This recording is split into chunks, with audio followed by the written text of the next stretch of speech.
오늘 성경 말씀은 마태복음 1장 18절부터 25절까지입니다.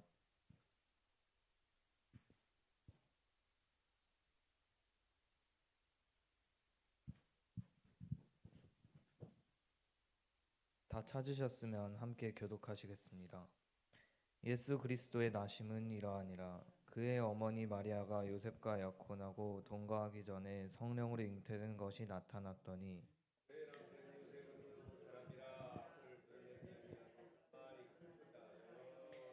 이 일을 생각할 때에 주의 사자가 현몽하여 이르되 다윗의 자손 요셉아 내 아내 마리아 데려오기를 무서워하지 말라.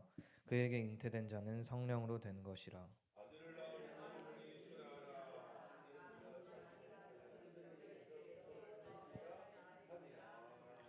이 모든 일이 된 것은 주께서 선지자로 하신 말씀을 이루려 하심이니 이르시되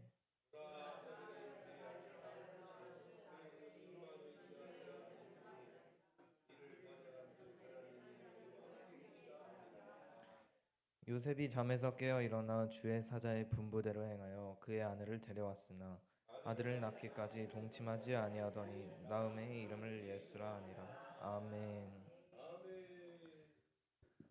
예수님의 탄생은 하나님의 놀라운 구원 계획의 시작입니다. 제가 태어났을 때 엄마 아빠는 무척 기뻐했을 것입니다. 그러나 저를 키우면서 어려웠던 일, 제가 아팠던 일, 힘들었던 일이 있었을 때 그 모든 일들을 예수님께 기도하셨을 것이고 앞으로도 그러실 것입니다. 오늘 우리는 그리스도를 믿는 신앙의 중심 사건인 예수 그리스도의 탄생에 대해 함께 하려고 합니다. 예수님의 탄생은 단순한 역사의 사건이 아니라 온 인류를 구원하기 위한 하나님의 놀라운 계획의 시작이었습니다. 이 사건을 통해 우리는 하나님의 무한한 사랑과 은혜를 깨달을 수 있습니다. 오늘 이 사건을 통해 예수님의 탄생이 가지는 의미를 깊이 이해하고 그로부터 우리의 믿음을 더욱 굳건히 하기를 소망합니다.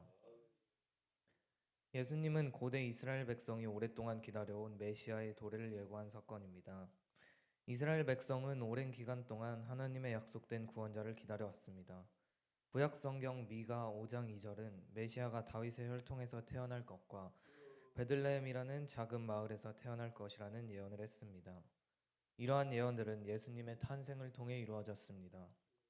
예수님의 이야기는 동정녀 마리아에게 천사 가브리엘이 나타나면서 시작되었고, 가브리엘은 마리아에게 성령으로 잉태되어 하나님의 아들을 낳을 것이라고 전했습니다. 이 소식은 마리아에게 큰 충격이었을 것입니다. 당시에 동정녀가 잉태하는 것은 사회적으로 용납할 수 없는 일이었기 때문입니다. 그러나 마리아는 하나님의 뜻에 순종하여 주의 여종이오니 말씀대로 이루어지이다 라고 대답했습니다. 마태복음 1장 18절에서는 요셉은 약혼자인 마리아가 임신한 사실을 알게 되었을 때 조용히 그녀와의 관계를 정리하려고 했습니다. 그러나 요셉도 꿈에 나타난 천사의 지시를 받고 하나님의 계획에 순종하기로 결정을 했습니다. 요셉과 마리아의 순종은 하나님의 구원 계획이 이루어지는데 아주 중요한 역할을 했습니다. 예수님의 탄생이 베들레헴에서 이루어진 것도 하나님의 섭리였습니다. 로마의 황제 아우구스투스가 사람의 인구 조사를 명령하면서 마리아와 요셉은 갈릴리 나사렛 유대 베들레헴으로 이동하게 됩니다. 이는 다윗의 후손인 요셉이 자신의 고향인 베들레헴에서 호적을 등록해야 했기 때문입니다. 그 결과 예수님은 베들레헴에서 태어나게 되었으며 이는 구약의 예언이 이루어진 것입니다. 예수님이 태어나신 장소는 화려한 왕궁이 아니라 우리가 아는 바와 같이 마국간이었습니다. 이것은 하나님의 아들이 겸손한 모습으로 이 땅에 오셨음을 나타내며 가난하고 연약한 자들과 함께 하시기 위해 낮은 자리에 오셨음을 말하고 있습니다. 그러므로 하나님께서 우리를 얼마나 사랑하시며 우리의 연약함을 이해하고 함께 하시기 위해 그분의 아들을 보내셨는지를 보여줍니다. 예수님의 탄생에는 많은 증거들이 있습니다. 단지 마리아와 요셉의 사건으로 끝나지 않고 하나님은 예수님의 탄생을 전 인류에게 알리기 위해 다양한 방법으로 그 사건을 증거하셨습니다. 누가복음 2장 8절에서는 예수님이 태어나신 날 밤 들에서 양을 치던 목자들에게 천사들이 나타나 예수의 탄생을 알리며 천사들은 목자들에게 오늘 다윗의 동네에 너희를 위하여 구주가 나셨으니 곧 그리스도시니라 라고 전했습니다. 이 소식을 들은 목자들은 급히 베들레헴으로 가서 아기 예수께 경배했습니다. 목자들은 당시 사회에서 아주 낮은 지위에 있었습니다. 하나님은 그들에게 가장 먼저 예수님의 탄생 소식을 알리셨습니다. 이는 예수님이 모든 사람, 특히 가난하고 소외된 자들을 위해 오셨음을 상징합니다. 동방에서 온 박사들은 하늘에 나타난 별을 보고 예수님의 탄생을 알게 되었고, 이들은 예수님께 경배하기 위해 먼 길을 여행하여 베들레헴에 도착합니다. 박사들은 아기 예수께 황금, 유약, 모략을 예물로 드렸습니다. 이 예물들은 예수님의 왕권, 신성, 그리고 장차 겪게 될 고난을 상징합니다. 박사들의 방문은 예수님이 이스라엘의 왕일 뿐만 아니라 전 세계의 왕으로 오셨음을 나타냅니다. 이는 하나님의 구원이 특정 민족이나 국가에 국한되지 않고 모든 인류를 위한 것임을 강조합니다. 또한 동방의 박사들이 이방인이었음에도 불구하고 예수님을 경배하러 온 것은 그분이 온 인류의 구주로 오셨음을 보여줍니다.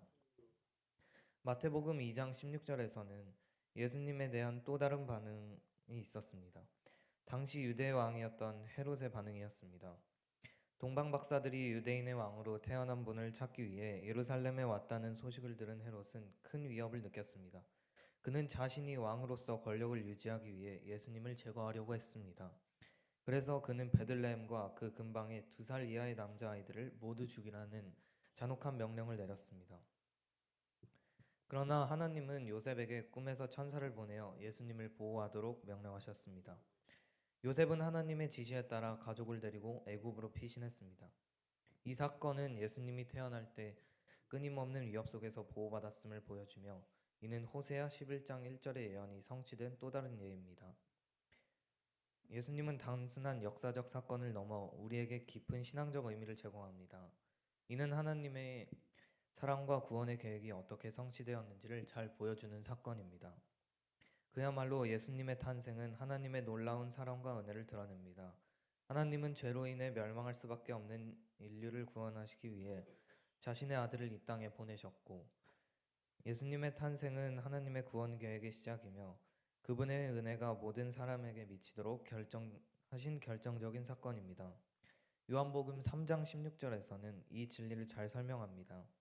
하나님이 세상을 이처럼 사랑하사 독생자를 주셨으니 이는 그를 믿는 자마다 멸망하지 않고 영생을 얻게 하려 하심이라. 또 예수님은 겸손과 섬김의 본보기로 오셨습니다. 예수님은 화려한 왕궁이 아닌 낮고 천한 마구간에서 태어나셨습니다. 이는 하나님의 아들이 이 땅에 오셔서 겸손과 섬김의 본을 본보이신 겁니다. 예수님의 생애는 권력이나 부유함이 아닌 사랑과 희생을 통해 하나님 나라의 가치를 실현하는 삶이 무엇인지를 보여줍니다. 우리는 예수님의 겸손을 본받아 우리도 하나님과 이웃을 섬기는 삶을 살아가야 할 것입니다. 예수님의 탄생은 인류에게 새로운 희망을 주는 사건이며 인류는 죄로 인해 하나님과의 관계가 끊어져 있지만 예수님의 탄생을 통해 그 관계가 회복될 수 있는 길이 열렸습니다. 예수님은 우리의 죄를 대신하여 십자가에서 죽으시고 죽음으로 끝이 났다면 하나님이 예수님을 이 땅에 보내신 의미가 없었을 것입니다. 하지만 예수님은 부활하심으로써 우리에게 영원한 생명과 소망을 주셨고 하나님 아버지의 온전하신 뜻을 이루신 것입니다. 예수님이 아버지의 뜻을 이루었듯이 우리도 예수님의 뜻을 본받아 우리를 향한 하나님의 그 구원의 약속을 믿고 따라야 할 것입니다. 예수님의 탄생은 그리스도인의 신앙과 삶의 중심입니다. 그분의 탄생을 통해 우리는 하나님의 무한한 사랑과 은혜를 깨닫게 됩니다. 또한 예수님의 겸손과 섬김의 본을 통해 오늘 우리는 어떻게 살아야 하는지를 배울 수 있었습니다. 오늘 이 설교를 마치며 우리는 예수님의 탄생을 단순히 과거의 사건으로만 기억하는 것이 아니라 그분의 탄생이 오늘 우리의 삶 속에서 어떻게 실현되고 있는지를 깊이 생각해 보아야 합니다. 우리는 예수님의 탄생을 통해 주어진 사랑과 은혜를 기억하며 그분을 믿고 따르는 삶을 살아가야 합니다. 예수님의 탄생이 우리의 삶에 진정한 의미와 기쁨을 주시길 원합니다. 그분의 탄생을 통해 우리가 받은 구원의 은혜를 기억하며 이 세상에서 빛과 소금으로 살아가도록 다짐합시다. 감사합니다.